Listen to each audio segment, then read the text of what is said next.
Hey everyone, welcome back to my channel. कैसे हो दोस्तों? आशा करती हूँ आप लोग ठीक हो। मैं भी बहुत अच्छी हूँ। अच्छा বন্ধুরা, এই বাঁদরে প্রায় দিন আমার এই গাছগুলো খেয়ে খেয়ে খেয়ে খেয়ে এখন 12টা বাজিয়ে তুলেছে। কি যে বাঁদরের মানে স্বভাব আমি বুঝতে পারি না। এই কাঁটাযুক্ত গাছগুলো কি করে খেয়ে নেয়।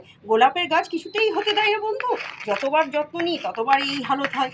তো এই যে বৃষ্টি পড়ছে, ধরো মাটি তো ভিজে আছে, দেখতেই পাচ্ছ তোমরা, মাটি পুরো ভিজে আছে। জাস্ট আমি হালকা করে খুঁড়ে নিলাম, আর কিছুই না। এই দেখতেই পাচ্ছ রানী কালার একটা হলুদ গোলাপ। তো এটা ফুলগুলো কি করে বড় হবে? এই যে সর্ষের খোল পচা, এটা ভিজিয়ে রেখেছিলাম। দেখো, এই পচা জলটাই এরকম করে গড়াতে তোমাদের দিয়ে দিতে হবে। এই যে দেখো, সর্ষের খোল ভেজানো জল, ঠিক আছে, এটাকে আমরা বলে থাকি। তো আমরা ধারে ধারে দিয়ে দেবো। প্রচুর গন্ধ, প্রচুর গন্ধ, মানে স্মেলটা যা বেরোচ্ছে না, মানে যা শোঙাতে পারবো না তোমাদের, এত বাজে।